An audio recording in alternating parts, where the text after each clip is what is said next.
abonnez-vous. Asie 2022, sujet 1, exercice A, formule 1 sur la mécanique, les lois de Newton et les modélisations. C'est parti. Les performances des voitures de Formule 1 sont aujourd'hui telles que certains circuits doivent être en partie redessinés pour éviter aux pilotes de prendre trop de risques. En effet, lors d'un freinage, le pilote peut subir des décélérations de plus de 6 G. Sachant qu'une accélération de 1 G correspond à l'accélération de la pesanteur, soit à 9,81 m/s moins 2, c'est plus que ce que subit un spationaute au décollage d'une fusée. L'objectif de cet exercice est d'étudier la prise de risque d'un ou d'une pilote de Formule 1 pendant un freinage sur un circuit.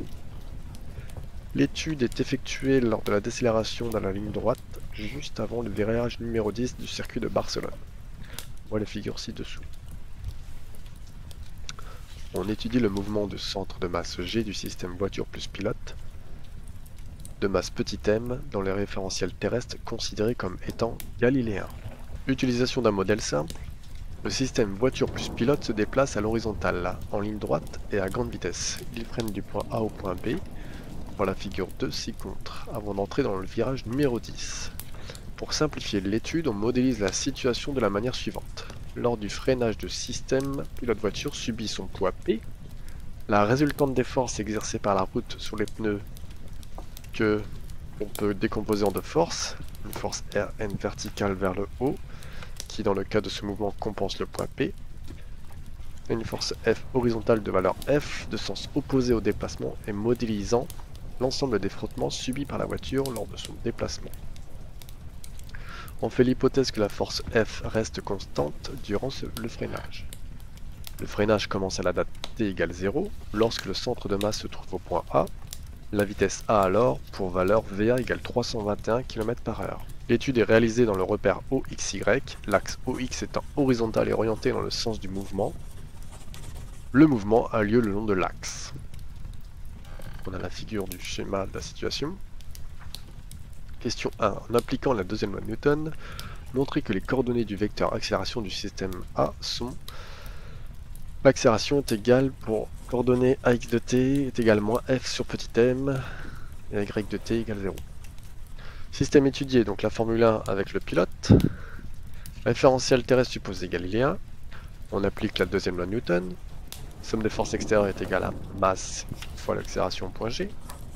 La somme des forces, c'est le vecteur P plus le vecteur N plus le vecteur F égale à M à G. Or, d'après l'énoncé, le poids P et Rn se compensent sur l'axe vertical. Sur l'axe horizontal, P et R n'existent pas. Il n'y a que les frottements, car F est parallèle à l'axe OX. D'où le vecteur F finalement sera égal à M à G. Donc, le vecteur F sur petit m est égal à G, donc j'ai divisé. Pour me supprimer le fois m, j'ai divisé par m. Les composantes du vecteur f sont f de fx égale moins f. Pourquoi moins? Parce que c'est le sens opposé à l'axe OX. Et fy est égal 0. Pourquoi 0? Parce qu'on a dit que f était parallèle à l'axe OX. Alors les coordonnées de l'accélération sont ax de t égale à moins f sur m et ay est égal à 0. Question 2. Justifier que dans le cadre de cette étude, on peut écrire delta V est égal à AX delta T.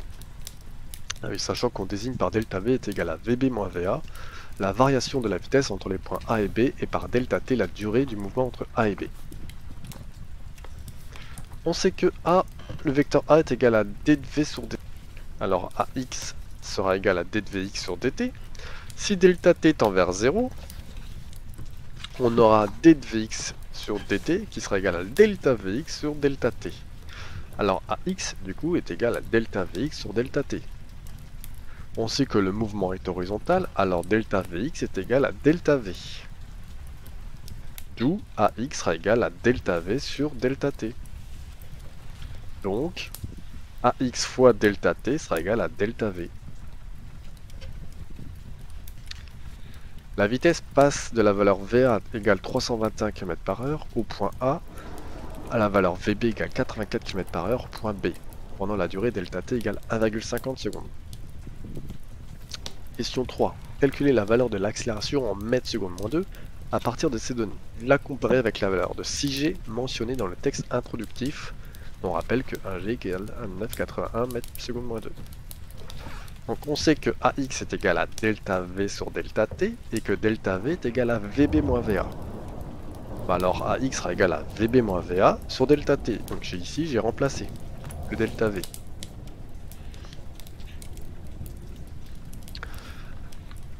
Donc AX sera égal à 84 sur 3,6 moins 321 sur 3,6 divisé le tout par 1,50. Donc ici attention, il faut bien convertir les km par heure en mètres par seconde. Donc d'où la division par 3,6. AX sera égal à moins 44 mètres secondes moins 2. Attention, AX est négatif car on freine. Norme de l'accélération, c'est la formule de la norme d'un vecteur. AX sera égal à racine carrée de AX au carré plus AY au carré. Donc A sera égal à racine de moins 44 au carré plus 0 au carré, qui nous donne du coup 44 mètres secondes moins 2. On sait que 1G correspond à 9,81 mètres secondes moins 2. On fait le rapport de l'accélération sur petit g, du coup 44 divisé par 9,81, et on trouve R égale 4,5. L'accélération subie par le pilote est de 4,5 g. 4,5 g est inférieur à 6 g. La décélération est plus faible. La figure 4 indique les limites de tolérance d'un individu en prenant en compte la valeur de l'accélération en g et la durée durant laquelle il l'a subie dans la zone de danger. Des perturbations physiologiques touchant des appareils cardiovasculaires et pulmonaires peuvent apparaître. Question 4. Indiquer si le pilote prend un risque pour sa santé lors du freinage. Donc en utilisant le graphique, 4,5 se situe dans la zone de risque faible pour sa santé, et cela quelle que soit la durée du freinage. Donc ici j'ai tracé à 4,5, le trait en violet, donc on est bien dans la zone de risque faible, quelle que soit la durée du freinage. Validité du modèle simplifié. Pour tester la validité du modèle précédent, on compare l'évolution de la vitesse en fonction du temps prévu par le modèle à celle déduite des mesures réalisées grâce au capteur embarqué. Question 5. Montrez que dans le cadre du modèle simplifié utilisé, les coordonnées Vx de t du vecteur vitesse a pour expression en fonction du temps lors du freinage. Vx de t est égal à moins f sur m fois t plus va, avec va égale à 89 mètres secondes moins 1. Donc on va faire les composantes de l'accélération qu'on a déjà. Donc on les rappelle. Ensuite, on sait que l'accélération est égale à la dérivée de la vitesse par rapport au temps. Donc par intégration, donc on va faire une primitive. Pour faire la primitive, on fait fois t. Si ici j'ai quelque chose, je fais fois t. Mais par contre, je vais faire apparaître une constante d'intégration. Ici, je l'ai appelée C1. Ici, je fais 0 fois t, plus c'est la constante d'intégration numéro 2. On utilise les conditions initiales pour trouver C1 et C2. Donc condition initiale, ça égale 0, donc je vais avoir V0 qui sera égal à V0x pour C1, qui sera égal à V0y pour C2. Et on sait que comme il est en mouvement horizontal, le vecteur V0, x, comme on sait que le vecteur V0 est horizontal dans le sens OX, V0x sera égal à VA du coup, et V0y à 0. Donc le vecteur Vx de t sera égal à moins f sur m fois t plus va. À la place de C1, je mets va. Et C2, et Vy de t, toujours égal à 0. Donc Vx de t sera égal à moins f sur m fois t plus va.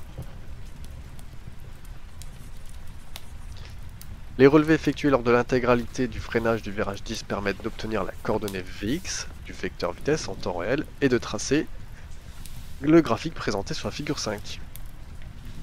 Comparer l'allure du graphique de la figure 5 avec l'allure prédite par la modélisation à la question précédente.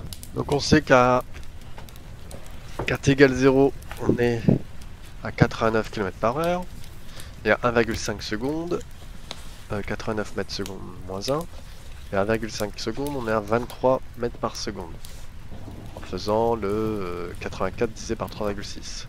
Ici j'ai tracé en vert la droite passant par les 2 points. Donc on voit qu'on a une fonction affine décroissante, mais l'allure de la courbe du coup de la vitesse expérimentale n'est pas une droite, donc ne correspond pas à l'allure de la modélisation. En vert j'ai tracé la modélisation, en noir c'est la courbe prise directement par les capteurs de mesure, donc on n'est pas du tout.